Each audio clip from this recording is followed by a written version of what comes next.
नमस्कार, धीरेन्द्र पुंडीर ऑफिशियल में आप सभी का एक बार फिर से स्वागत है। संवाद में आज खबरों पर जाने से पहले एक छोटी सी कहानी सुनाना चाहता हूं। एक पीर साहब थे, उनको बड़ा दर्द था, दुनिया को लेकर बहुत दर्द था, खासतौर से हिंदुओं को लेकर उनको बड़ी दिक्कत थी कि इन लोगों को सीधे जहन्नुम जाना पड़ेगा।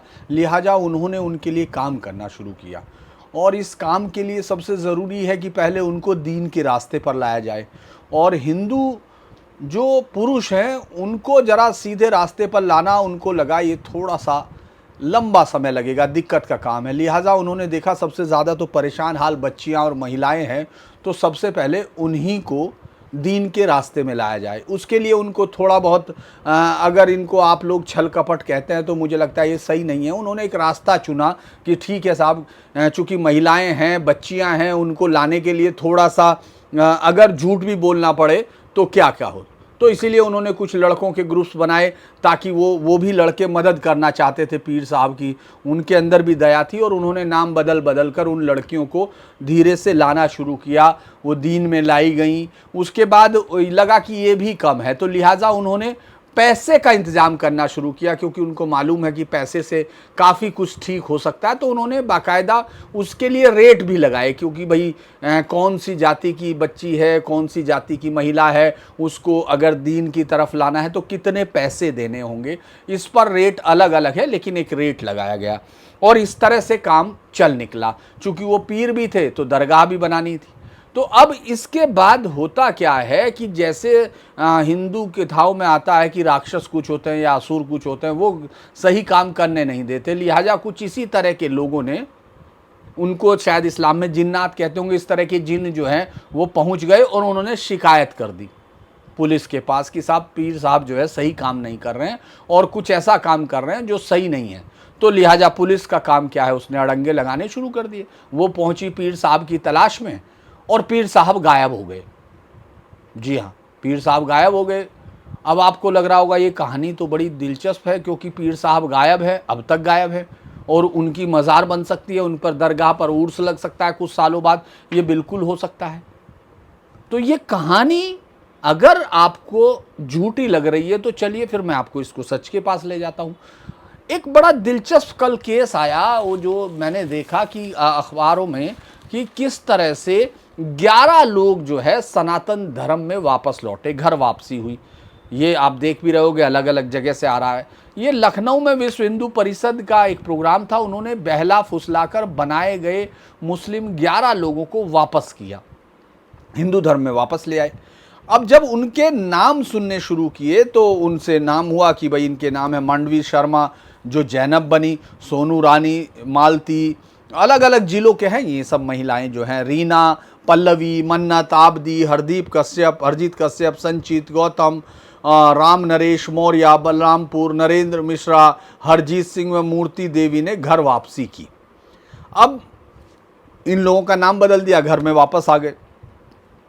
अब जब बातचीत में इन्होंने कहा कि इनको बहला फुसला कर ये जो है बनाया गया था और एक छांगुर पीर साहब है जिन्होंने इस सब काम को अंजाम दिया, वो करोड़ों रुपए का उनका खेल होता है और वो जो है उनके खिलाफ एक मुकदमा भी दर्ज है और वो गजवा-ए हिंद का ख्वाब देख रहे हैं। तो मुझे लगा कि ये छांगुर पीर साहब हैं कौन, जिनके मुताबिक जो लोगों ने बताया जब इसमें घर वापसी करा रहे थे जो संगठन, उसने कहा कि इन्होंने 10,000 लोगों को मुसलमान बना दिया। तो लिहाजा लगा कि कहीं ऐसा, जैसा कि अक्सर होता है कि साहब आपने सुना होगा, जितने भी लोग एक इकोसिस्टम के लोग हैं वो कहते हैं कि साहब बहुत सारे लोगों को फंसा दिया गया। तो लिहाजा हमने इन छांगुर पीर साहब को देखने की कोशिश की, क्योंकि नाम भी बहुत ही दिलचस्प था। अब हम लोगों के पास क्या, आप जानते हो मैं इस तरह की कोई खबर, जैसे मैं 3000 बंदूकें नहीं दिखा सकता जब वहाँ 3 कट्टे मिलते हों, तो उसके लिए आपको तो फिर जाना पड़ेगा, सोर्सेज देखने पड़ेंगे।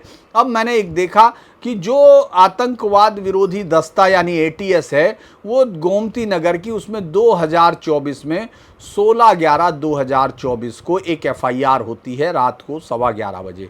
उसमें बहुत सारे वो हैं सारे, जिसमें 1860 का एक्ट है, 121 है, 153 है, वही तमाम। और जो जो धर्मांतरण का है उसमें जो यूपी का अधिनियम है उसमें धारा 3, 5 ये सब तमाम चीज़ें थी। अब उनको देखा गया कि साहब ये जो है कौन कौन इसमें है, तो जो सबसे पहला नाम आया वो आया झांगुर बाबा, जो अभियुक्त नंबर 1 हैं। जमालुद्दीन उर्फ झांगुर बाबा, पिता का नाम करीमुल्ला शाह, गांव मादपुर, उतरौला, बलरामपुर, और उसके बाद फिर लाइन से उनका बेटा महबूब है, फिर एक नीतू है, जो नसरीन है, जो नीतू थी कभी, उसको बनाया गया था। उसके पति का नाम नवीन था, वो भी इसमें एक्यूज है, जो जमालुद्दीन हो गया। नीतू नसरीन हुई, जमालुद्दीन हुआ नवीन, चूंकि उसको पीर साहब ने अपना ही नाम दे दिया, जैसे पुराने समय में दिया जाता था उसी तरह उन्होंने दिया। मोहम्मद सबरोज है, पिता का नाम अशाक रशीद।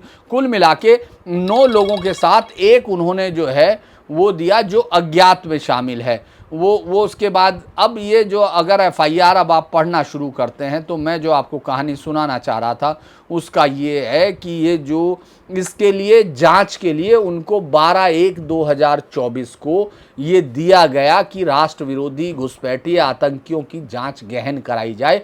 इस तरह का एक लेटर उनको मिलाया गया शिकायती प्रार्थना पत्र में।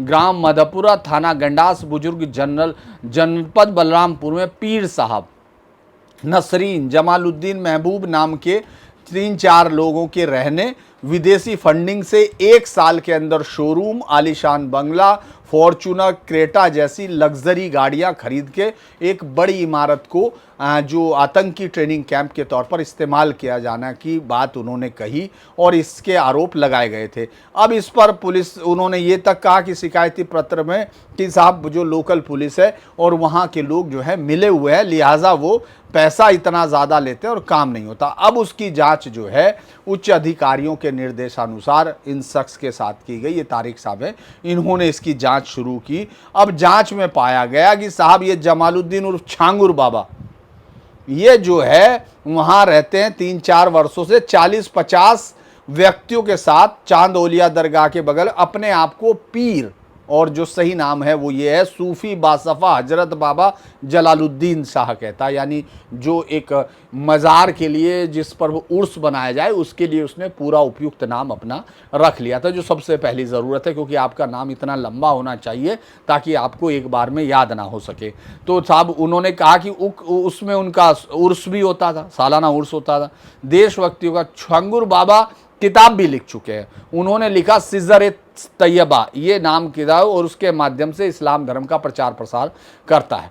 छांगुर बाबा के मुताबिक 3-4 हज़ार उसके वो मुरीद अनुयायी। अभी सूचना से गायब हुआ कि इस छांगुर बाबा के मुरीदों में वही लोग हैं जो उनके प्रभाव में हिंदू से मुसलमान बने हैं। यानी ये इस तरह का बाबा आपने कितने पीर देखे होंगे जिनके सारे मुर्शिद वही हों जिनको वो हिंदू धर्म से निकाल के लाए हों। भाई इतना बड़ा काम के बाद तो फिर वो उनके सबसे बड़े होंगे, लेकिन ये बहुत ज़्यादा है क्योंकि नवीन घनश्याम रोहरा, नीतू नवीन अरोरा, इन्होंने इस्लाम धर्म स्वीकार किया। पिंटू पांडे, रोजे गुंजा गुप्ता, छांगुर बाबा के साथ ये लोग, घनश्याम रोहरा, घनश्याम का नाम, इनके सबके नाम है, बाकायदा मुंबई में थे ये लोग, वहाँ उनके साथ रहते थे।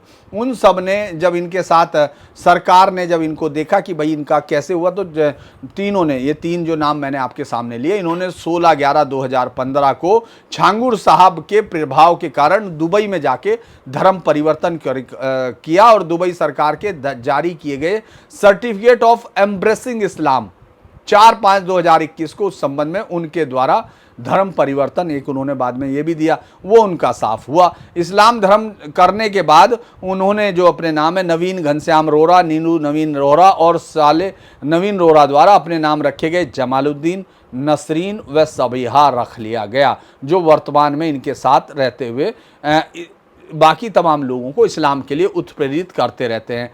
अब लेकिन इस्लाम धर्म स्वीकार तो कर लिया, इनके पासपोर्ट, आधार कार्ड और जो बैंक खाते हैं उनमें इनके हिंदू नाम ही हैं, जो पूर्ववत हिंदू नाम थे वो नाम हैं।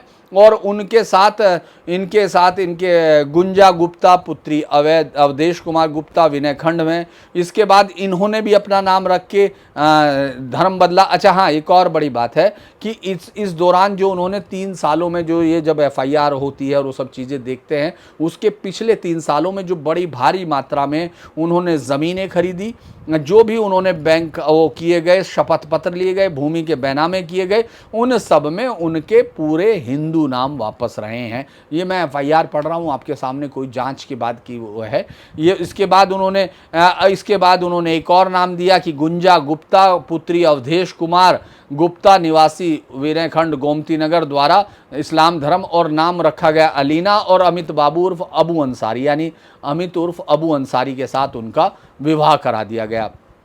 अब अमित अंसारी व उसके परिवार के सदस्य राजा उर्फ डॉक्टर अबू सईद अंसारी व गुड़िया रश्मे रकीबा छांगुर शाह के गैंग के सक्रिय सदस्य हैं। अबू अंसारी कथित तौर पर हिंदू नाम रख के उसने गुंजा को फंसाया, ये इसमें लिखा हुआ है, और छांगुर शाह के पास मददपुर में चांदोलिया वहां ले गया, और वहां उसको उन्होंने प्रलोभन देके, तीनों का सबका नाम है, स्वीकार करा लिया, और गुंजा गुप्ता ने उससे निकाह कर लिया। लेकिन जैसे ही उसको वास्तविक स्थिति पता चली तो वो उससे कहा गया कि अलीमा की अब आप दूसरी हिंदू महिलाओं को इस्लाम धर्म में लाओ, और इस्लाम धर्म में अलग अलग जाति के लिए, इसमें सीधा लिखा हुआ है कि जो मैं एफआईआर पढ़ रहा हूँ इसलिए इसका कोई भी वो ना ले, इसको कोई उसमें ना ले, बताया गया हिंदू धर्म के अलग अलग जातियों जैसे ब्राह्मण, सरदार और क्षत्रिय की लड़की को इस्लाम स्वीकार कराने पर 15-16 लाख रुपए, पिछड़ी जाति की लड़की के लिए 10 से 12 लाख रुपए, अन्य जाति की लड़कियों के लिए 8 से 10 लाख रुपए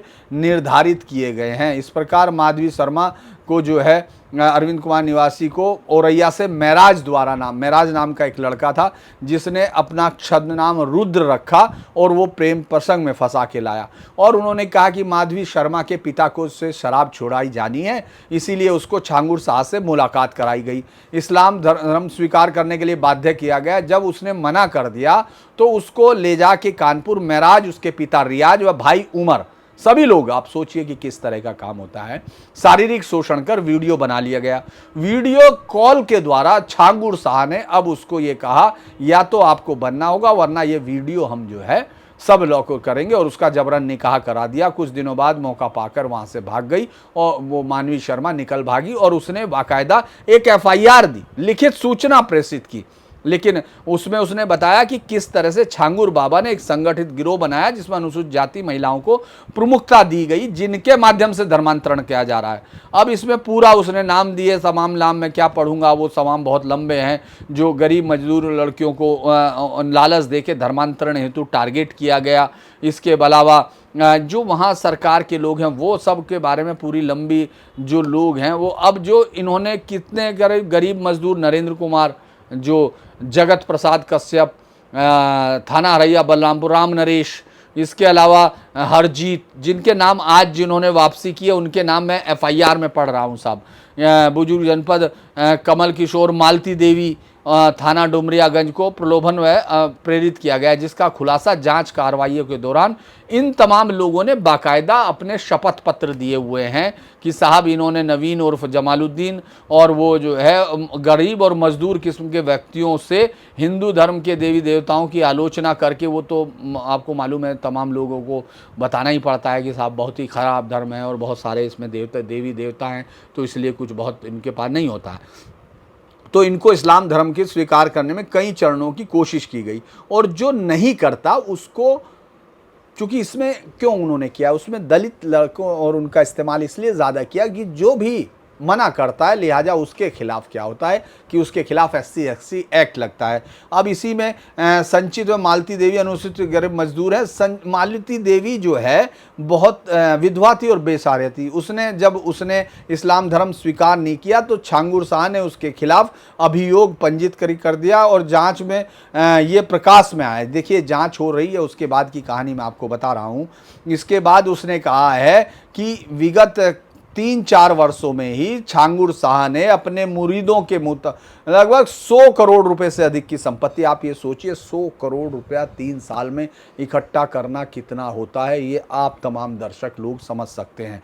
अब उसने क्या क्या किया है वो सब चीज़ें हैं। 1.5 करोड़ रुपए में एक ज़मीन खरीदी गई, वो वही उनके नाम, आपको मालूम है कि नवीन और उन सब के हिंदू नाम से, उसमें क्या क्या बनाया गया पूरी डिटेल्स है। और एक कंपनी जिसमें 12 करोड़ रुपए खर्च हुए थे उसमें बनाने के लिए बब्बू ने बनाया, उसके बदले में कंपनी ने सिर्फ इन्होंने 5 करोड़ 70 लाख रुपया दिया, और जब उसने पैसे मांगे तो उसके खिलाफ SC ST के मुकदमे दर्ज करा दिए गए।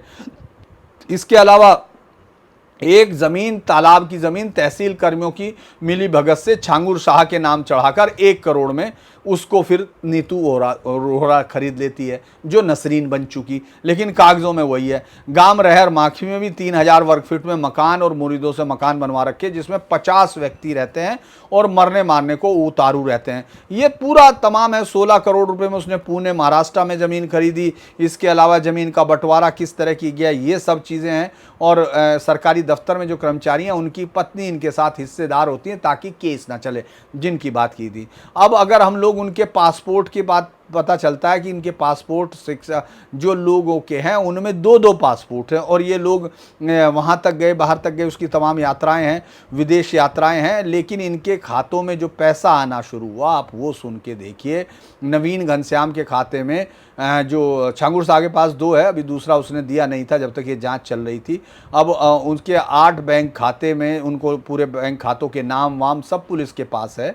उसके बाद ये बताता है कि इनके खातों में बैंक ऑफ बड़ौदा में जो है पहले में 16 करोड़ 22 लाख निफ्ट के माध्यम आए, जो संदिग्ध है। बैंक ऑफ बड़ौदा के खाता संख्या से निफ्ट के माध्यम से 18 करोड़ 21 लाख रुपए। इसके अलावा 2 लाख विदेश से प्राप्त हुए अपरोध खाते के अलावा 3 करोड़ 32 लाख संभावित विदेशों खाते में भेजे गए। इसके 7 करोड़ 62 लाख एक और खाते में पड़े हैं। 60 करोड़ 62 लाख निकाले गए, जमा भी है और निकाले भी गए। इसके अलावा साहब मैं पूरे अगर पढ़ने लगूंगा तो बहुत ज़्यादा हो जाएगा। ये तमाम चीज़ें उसके बाद हैं जब ये वापस करने आए। जांच के दौरान इनको बुलाया गया था, जांच के लिए इन्होंने बुलाया गया, लेकिन नवनीत गौरा जो है ये सब नहीं उपलब्ध हुए, ना इन्होंने इन्होंने कहा कि बताया जा रहा है कि जांच से प्रतीत होता है छांगुर शाह, नीतू उर्फ नसरीन, नवीन उर्फ जमालुद्दीन, इन लोगों ने धर्मांतरण अवैधानिक गतिविधियों को संचालित करने के लिए एक गिरोह बनाया हुआ है और जिसके लिए फंडिंग उसको विदेशों से होती है और वो उसके लिए लगातार ज़मीनें खरीदी जा रही हैं। ये ग्राम समाज तालाबी खलिदान से संबंधित ज़मीनों को फर्जी तरीके से खरीदते हैं और उसमें इनको कोई इस्लाम ईदुल नाम का व्यक्ति है, उसका बहुत ज़्यादा सहयोग प्राप्त है, जो कि भारत प्रतिकार सेवा संघ के संगठन का राष्ट्रीय महासचिव बताया जाता है। जांच से पाया गया कि आरोपीगण संगठित रूप से हिंदू, गैर मुस्लिम समुदाय के गरीब, असहाय, मजदूर व कमजोर वर्ग के लोग, विधवा महिलाओं को प्रलोभन देकर, आर्थिक मदद कर या शादी का भरोसा देकर तथा हिंदू धर्म के प्रति नफरत फैलाकर, इस्लाम धर्म को अच्छा बताकर सीधे साधे कमजोर लोगों को ये तमाम चीज़ों पर धर्म परिवर्तन करा रहे हैं। और इसके अलावा इसमें लिखा हुआ है इन लोगों द्वारा एक ही लक्ष्य है कि वो किसी तरह जनसंख्या बढ़ा के डेमोग्राफी को चेंज कर सकें, जिसके द्वारा शरिया कानून स्थापित कर इस्लामिक राष्ट्र बनाया जा सके। ये तमाम पूरी लंबी जांच के बाद है और इस पर साइन किए हैं signature of office in charge police station Mohammed Tariq साहब, SI जो थे, उन्होंने इस पर लिखा। तो ये एक छोटी सी कहानी का बड़ा सा सीरा अगर आप पकड़ते हुए चले जाते हैं तो आपको ऐसी कहानियां इन घर वापसी में मिलती है।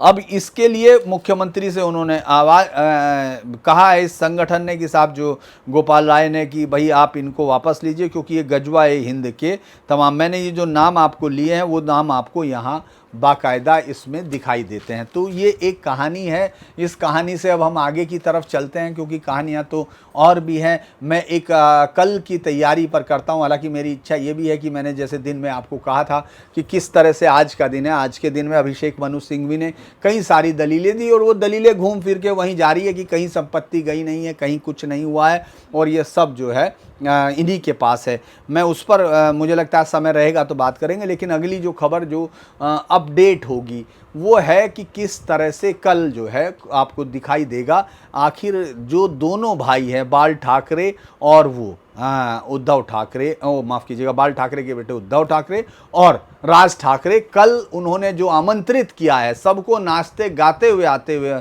आमंत्रित किया है, क्योंकि उन्होंने हिंदी भाषा के खिलाफ एक बहुत बड़ी लड़ाई जीती है और मराठी मानस के लिए उन्होंने बहुत बड़ा काम किया। लेकिन अब तक ये जो एक तरफा चल रही थी, आप देख रहे थे कि पिटाई किस किसकी हो रही थी, उन्होंने गुजराती एक हिंदू को पीटा, फिर दूसरा किसको पीटा, एक इस तरह के हिंदी के, फिर एक आदमी को पीटा। लेकिन इस पर जब नीतीश राणे जो कैबिनेट मिनिस्टर है, नारायण राणे एक जमाने के आपको मालूम है किस तरह से ताकतवर नेता हुआ करते थे उन्हीं के, उन्होंने जब पहले कांग्रेस पहुंचे, फिर यहाँ तक पहुंचने के बाद उन्होंने जो भाषा विवाद में उन्होंने दुकानदारों को पीटने वालों को गोल टोपी वालों से मराठी में बुलवाने की चुनौती दी। नीतीश राणे ने कहा कि गरीब हिंदुओं को मराठी नहीं बोलने पे पीटा जा रहा है, लेकिन दाढ़ी गोल टोपी वाले लोगों को कोई कुछ नहीं कहता। उन्होंने शिवसेना, यूबीटी और मनसे कार्यकर्ताओं को चुनौती देते हुए कहा कि अगर उनके अंदर हिम्मत है तो नल बाजार और मोहम्मद अली रोड पर जरा लोगों से मराठी बुलवा कर दिखाएं। महाराष्ट्र सरकार के मंत्री ने कहा कि आमिर खान है, उसके लिए जावेद अख्तर को मराठी में बोलते हैं क्या? हिंदुओं को मारने की, गरीब हिंदुओं को पीट रहे हो, इतनी हिम्मत, नल बाजार वहां जाकर दिखाओ। सरकार हिंदुओं ने चुनी है, ऐसे में उनकी सरकार हिंदुओं के साथ मारपीट स्वीकार नहीं करेगी। ये सीधे तौर पर ये बता रहा है कि क्या है। उन्होंने तो कहा कि आमिर खान या मालवणी में जाइए, वहां जाकर बोलकर दिखाएं, मारकर दिखाएं, जो हिंदुओं पर दादागिरी करेगा हमारी सरकार उस पर कार्रवाई करेगी, अपनी तीसरी आंख खोलेगी, हम अपने हिंदुओं के साथ मारपीट बर्दाश्त नहीं करेंगे। दरअसल ये बोलने में उनको काफ़ी लंबा समय लग गया और ये बात देवेंद्र फडणवीस को शायद बहुत देर से सही लेकिन एक समझ में आई, जिसने कहा कि जो कोई मारपीट करेगा उसके खिलाफ कानून अपना कार्रवाई करेगा। अभी तक तो कोई कार्रवाई की नहीं गई। इतने दिनों से लगातार आपने देखा होगा कि जो बच्चे पेपर देने गए नॉर्दर्न इंडिया के, चाहे बिहार के हों, चाहे यूपी के हों, मध्य प्रदेश के हों, या तमाम जगह से जो भी उनको दिखाई दिया हिंदी बोलता हो, उस पर वो लोग हमला करते रहे। उनमें से कितने केसेस पे सजा हुई है, उनमें से कितने केसेस की आपने जाँच की। लेकिन आज फिर उसी तरह का एक बड़प्पन भरा बोल उन्होंने फिर बोला कि जो कार्रवाई करेगी आपकी आंखों के सामने है, आप लगातार वीडियो मौजूद है। अब तक उनको अरेस्ट नहीं किया। हालांकि एकनाथ शिंदे ने जय गुजरात के साथ जो शुरुआत की है, वो लगता है कि अब ये दोनों भाई जो हैं एक बासी कढ़ी में बार बार उबाल लाने की कोशिश करते हैं। और चूंकि इतने लंबे समय तक मुंबई में उन लोगों का एक तरह का जो राज रहा, जो क्रिमिनल्स और उनके साथ सबके साथ मिलके साझा जो एक सरकार की तरह सरकार चलती थी, उसका कुछ असर दिखाई देता। लेकिन अब जनता शायद अगर इस तरह की लीडरशिप सामने आती है, जो एक मंत्री आके ये बोलता है कि अगर आप ये करेंगे, तो वो सीधा चैलेंज करता है। वो ये बताता है कि तुम्हारी हैसियत क्या है, तुम जो हिंदू वोटों के नाम पर तुम लोगों ने जो हिंदू चाय या बाल ठाकरे का जो भी आपने इस्तेमाल किया होगा कि मैं शेर या तमाम चीज़ें, वो दरअसल इतिहास के पन्नों में सब दर्ज रहता है। लोग उनको पढ़ना नहीं चाहते। ये तमाम चीज़ें दिखती हैं कि आपकी हैसियत और हिम्मत नहीं होती। वो दौर जिसको वो अब तक गाते हैं, वो उस वक्त का दौर है जब दंगे हुए थे मुंबई में। उस वक्त दंगाई कहने में शिव सैनिकों को अपने सीने पर बहुत मेडल लगते दिखते थे। आज वो इसके उलट बोल रहे हैं। लेकिन आप ये देखिए वो आखिरकार मार किसको रही। ये सवाल तो अक्सर आता ना, क्योंकि बात सिर्फ हिंदू मुस्लिम की नहीं है। बात हिंदू मुस्लिम की तब होती है जब वो वोटों के नज़रिए से बात की जाने लगी। उसका धर्म से कोई रिश्ता नहीं होता। जो मैंने आपको अभी ये पूरी कहानी सुनाई इससे पहले भी, उसका भी हिंदू मुस्लिम से कोई लेना देना नहीं है। वो सिर्फ ये बताती है कि आपके कानून का किस तरह से कुछ लोग जिनका ये एजेंडा है वो इस तरह फायदा उठा रहे हैं और लोग उसको गंगा जमनी तहजीब पर हमला बोलते हैं। जैसे ही अगर कोई चीज़ उनके खिलाफ बोलता है तो उसको ये ब्रांडेड किया जाता है हिंदू मुस्लिम में। लेकिन जब आप जैसे लोग, जब ये उद्धव ठाकरे और राज ठाकरे जैसे लोग अपनी हैसियत उन कमज़ोर लोगों पर दिखाने की कोशिश करते हैं, जो वहाँ कोई ग्रुपबाजी करने नहीं पहुँचे हैं, जो भीड़ नहीं निकल के आती, जो आज़ाद मैदान में जाके तोड़ती नहीं है, जो स्वतंत्रता के संग्राम आपने देखा होगा उनके जो अमर जवान ज्योति के लिए जिस तरह से लात मारते हुए विजुअल आए थे, उस वक्त नहीं दिखाई देते हैं लोग। ये कहने की बातें हैं, ठीक है, बहुत सारी है, क्योंकि जब आप कहीं ऐसी जगह पर होंगे जो आप जहां मतलब कानून व्यवस्था भी आपके उसके मुताबिक नहीं होगी, जो इमोशनल लोगों की भीड़ होगी आपने इकट्ठा की होंगे, तो शायद हम भी वही बोलेंगे जो वो कर रहे हैं। वो थप्पड़ लगवा सकते हैं, वो हाथ जुड़वा सकते हैं, वो तो ये सब करेंगे। आप देख रहे हैं किस तरह से वो पैर छुआ रहा है एक आदमी। ये विजुअल किसी भी देश के लिए शर्म के बायस होने चाहिए, क्योंकि ये कोई एक राज्य की कोई वो नहीं। आज देखिए किस तरह से एनडीए के लिए पेशवा बालाजी राव के लिए किस तरह से अमित शाह ने जो बात कही है वो दुनिया के तमाम तख्ते पर आपको दिखाई देती है कि कोई ये आसान काम नहीं है। उनको लोग नायक मान रहे हैं। आपको असली नायकों को ढूंढने में दिक्कतें आ रही, क्योंकि आप सिर्फ राजनीति करते रहे हैं। आपने कभी कोई उसका ये मैं कहूँगा कि उसको राष्ट्रीय तौर पर नहीं, आपने राजनीति वोटों की तरह देखा था, इसीलिए आप ये कर रहे थे। तो मुझे लगता है कि अब ये जो जिस तरह से विजय जो घोष उन्होंने कहा है, उसके बाद देखते हैं कि उस दौरान भी इस तरह की घटनाएं आ सकती हैं। मुझे नहीं मालूम कि देवेंद्र फडणवीस की इतनी हैसियत है या नहीं कि वो उनको कुछ करेंगे। जो उनकी पिटाई, जिनका कल भी आपको इस तरह के सीन दिखाई दे सकते हैं, जो जिसमें इस तरह के सीन्स दिखाई देंगे जिनमें हो सकता है कि ये भीड़ जो है भाषा के नाम पर मारपीट करती दिखाई दे। खैर, मैं अब चूंकि एक लंबा हो रहा है वीडियो, मैं इसको ख़त्म करते हुए सुबह की खबर, चूंकि जब हम लोग बात कर रहे थे तो आज उन्होंने जो किया उसमें थोड़ा सा मैं बता दूं, क्योंकि आज का दिन इतिहास में दर्ज हो गया है। अब अगले 1-2 दिन की बहस के बाद कोर्ट खुद ही संज्ञान लेगी, और संज्ञान लेती है अगर उसको चूँकि अब लेना ही है, कोर्ट में ट्रायल लेना ही है, उसको चार्जशीट हमेशा से एडमिट जनरली की जाती है, तो ऐसा नहीं है कि उसको कर देंगे। लेकिन बहस बहुत इंटरेस्टिंग थी। आज उन्होंने कहा कि this is a truly a strange case without any property. ये जो है अभिषेक मनु सिंघवी ने कहा कि ये मामला बहुत ही विचित्र है, बेमिसाल है, क्योंकि मनी लॉन्ड्रिंग के दावे के बावजूद कोई संपत्ति का हस्तांतरण, कोई धन का आदान प्रदान नहीं हुआ। एवरी कंपनी टेक, उन्होंने कहा कंपनी ने इक्विटी में बदलना एक सामान्य, कर्ज को इक्विटी में बदलना एक सामान्य ऐसी बात है, और कई कंपनियां ऐसा करती हैं क्योंकि वो कर्ज मुक्त हो। लेकिन इसका मतलब ये नहीं है कि यहाँ कोई कंपनी डिविडेंड नहीं देती, ये उसको किसी को कुछ नहीं देती। और यंग इंडिया एक नॉन प्रॉफिट कंपनी है। उन्होंने तो शेक्सपियर का उदाहरण चूंकि इसलिए कहा क्योंकि ये कांग्रेस को दी जा रही है ना, कि ये मुकदमा ऐसा ही है जैसे जो एक शेक्सपियर का नाटक है हेमलेट, जिसमें हेमलेट के बिना हेमलेट लिखा जाए, तो उसका एक उन्होंने जवाब दिया। और मुझे लगता है कि ये उन्होंने सीधे तौर पर, जो मैं आपको सुबह कह रहा था कि वो उनके पास जो जवाब होगा कि ये कानून नहीं, ये राजनीतिक बदला है। अब जो जवाब देने हैं, जो सवाल हैं, जो मुझे लगता है कि जिनके सवाल जो कोर्ट ने पूछे थे कि प्रॉपर्टी किसके नाम पर है, एजीएल या यंग इंडियन, क्योंकि बार बार वो एक बात का दबाव दे रहे हैं कि साहब एजीएल तो है ही है, चूंकि उसी के लोग वहाँ हैं। तो उस पर सीधे तौर पर पूछा कि प्रॉपर्टी किसके पास है, उसका जवाब है। और डिफेंस ने तो मतलब अभिषेक मनु सिंह का कि एजीएल के नाम पर है। यंग इंडिया ने सिर्फ कर्ज पर इक्विटी ली, संपत्ति नहीं। तो क्या रिस्ट्रक्चरिंग सिर्फ कर्ज पर कारण रखने का वो था, या फिर उस पर कब्जा करने की चाल थी? ये भी अगला सवाल, क्योंकि अगर आप रिस्ट्रक्चर कर रहे हैं तो फिर वो जो शेयर्स हैं वो कुछ ही लोगों के पास किस तरह से ट्रांसफ़र हो रहे हैं, इसका जवाब अभी देना है। कि हालांकि उन्होंने कहा कि कर्ज से निराहत पाने के लिए, लेकिन इसमें प्रॉपर्टी ट्रांसफ़र नहीं हुई है। और बहुत सारी चीज़ें, क्या वास्तव में गांधी परिवार के यंग इंडिया में कंट्रोलिंग बेनिफिशियल ऑनर हैं? इसका जवाब था लाभार्थी उन लोगों को होना चाहिए जो पैसे, लाभ या संपत्ति वाले हैं, लेकिन वाई इंडिया लाभ बांट ही नहीं सकती, इसलिए कथन गलत है। और इस पर जो मैंने आपको कहा प्रोसीड ऑफ क्राइम पर भी उनसे पूछा गया, इसमें उन्होंने मनी ट्रेल और तमाम चीज़ों पर कहा। तो मुझे लगता है आज की जो बहस थी, कोर्ट से ईडी की तरफ से जो जवाब थे कि पीएसयू जैसी संस्थाएं, कोर्ट ने पूछा था कि जब पीएसयू जैसी संस्थाएं माफ़ करती हैं बैंक जैसी, तो कांग्रेस क्यों नहीं? तो उन्होंने कहा था, जो उन्होंने एसवी राजू ने साफ कहा था कि ऐसी कार्रवाइयाँ सार्वजनिक क्षेत्र में संभव होती हैं। यहाँ एक नकली स्ट्रक्चर का निर्माण हुआ और गांधी परिवार इसका वास्तविक लाभार्थी है।